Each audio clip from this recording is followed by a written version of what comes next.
Assalamualaikum warahmatullahi wabarakatuh. Saya Arminto dari Meto 1B. Pada kesempatan kali ini kita akan membahas tentang komponen-komponen mesin bubut. Yang pertama yaitu ada yang bernama kepala tetap. Pada kepala tetap ini terdapat poros spindle mesin yang berfungsi sebagai tempat kedudukan cekam atau cuk, sehingga ketika poros spindle berputar, maka cekam akan berputar. Di dalam kepala tetap terdapat juga puli dan V-bed. Dihubungkan dengan motor penggerak untuk mengubah kecepatan dan arah putaran mesin. Puli ini dihubungkan dengan poros spindle mesin melalui susunan roda gigi transmisi di dalam gearbox.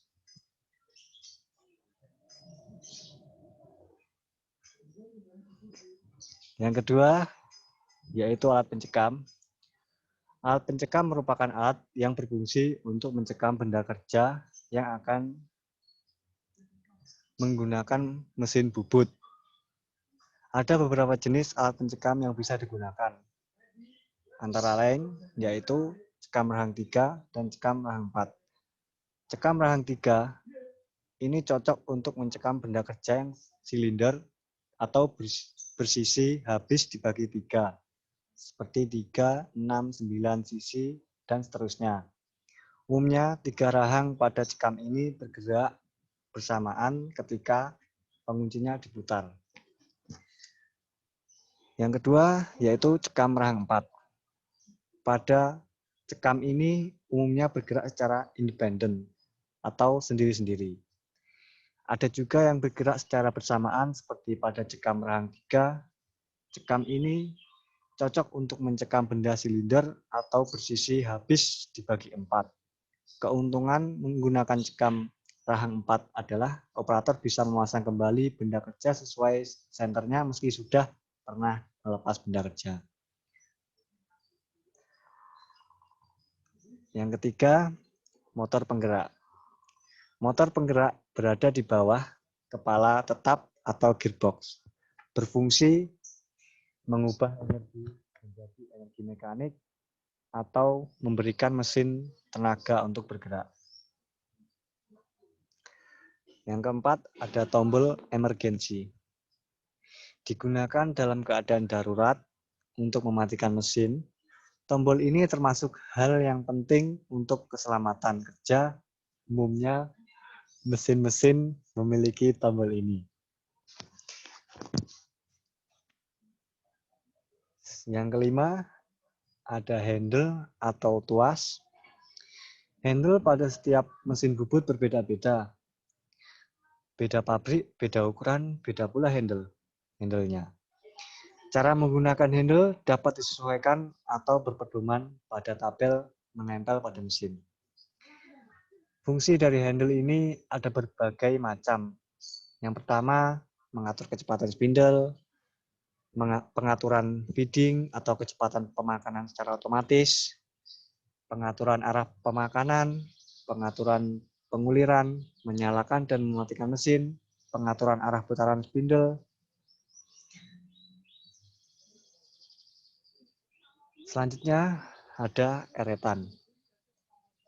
Eretan yang kedudukannya pada alat mesin dan dapat bergerak kiri atau ke kanan sepanjang alas. Di dalamnya terdapat perlengkapan mekanik yang menggerakkan eretan tersebut secara otomatis atau digerakkan dengan tangan. Ada 3 tipe eretan. Yang pertama yaitu eretan alas. Ialah eretan yang kedudukannya pada alas mesin dan dapat bergerak ke kiri atau ke kanan sepanjang alas. Di dalamnya terdapat perlengkapan mekanik yang menggerakkan eretan tersebut secara otomatis atau digerakkan dengan tangan.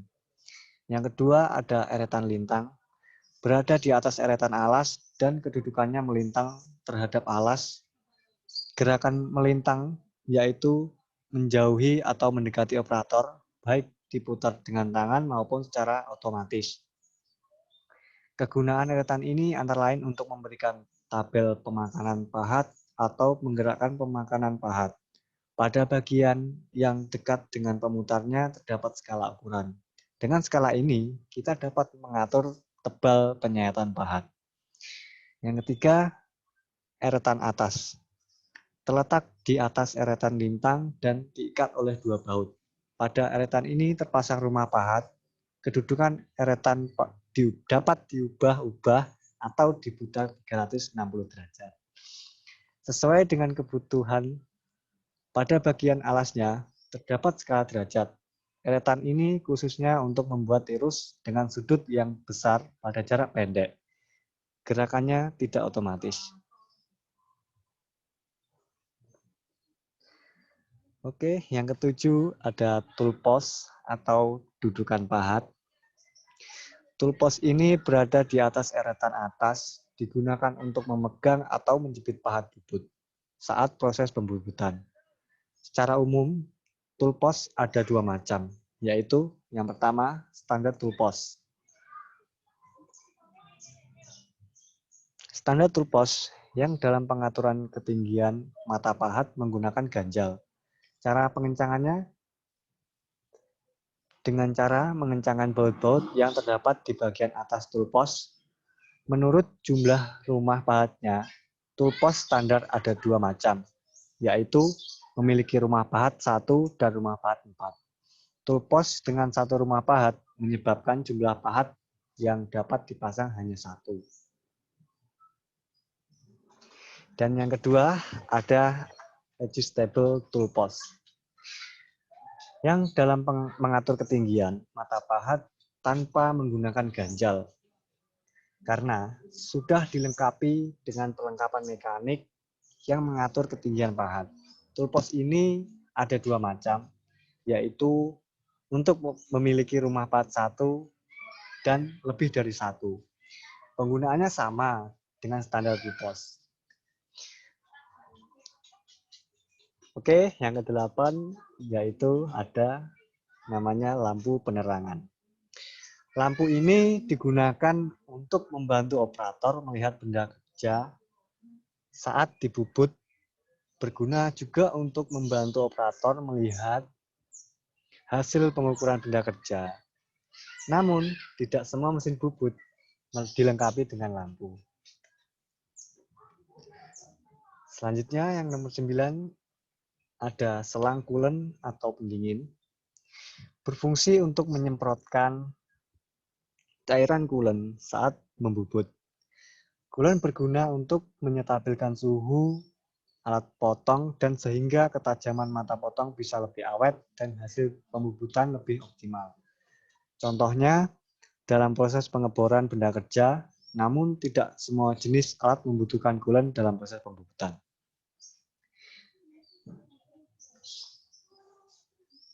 Yang ke-10 yaitu kepala lepas, adalah bagian mesin bubut yang letaknya di sebelah kanan mesin dan dipasang di atas alas mesin.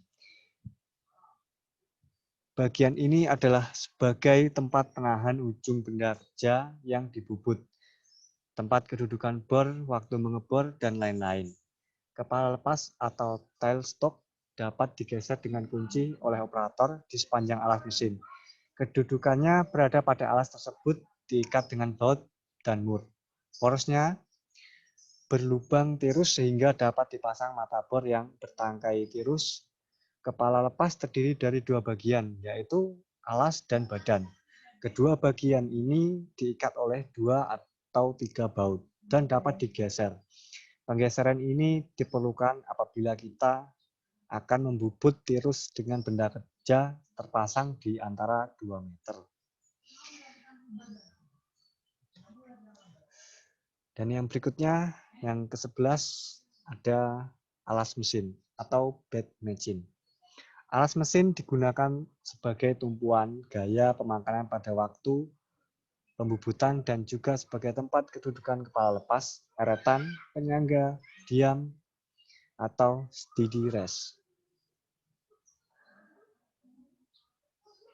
Yang selanjutnya, yang nomor 12, ada alas transportir dan alas pembawa. Poros transportir adalah poros berulir berbentuk segi 4 dan trapesium dengan jenis ulir Whitworth atau inci. yang terletak di bawah eretan alas berfungsi untuk membawa eretan pada waktu pembuatan secara otomatis, misalnya pembubutan arah memanjang atau melintang dan ulir. Poros transporter untuk mesin bubut standar pada umumnya kisaran ulir antara dari 6 sampai 8 mm. Sedangkan poros pembawa adalah poros yang selalu berputar untuk membawa atau mendukung jalannya eretan dalam proses pemakanan secara otomatis. Untuk pengaturan kecepatan pemakanan otomatis dapat dilihat dari tabel pemakanan pada mesin.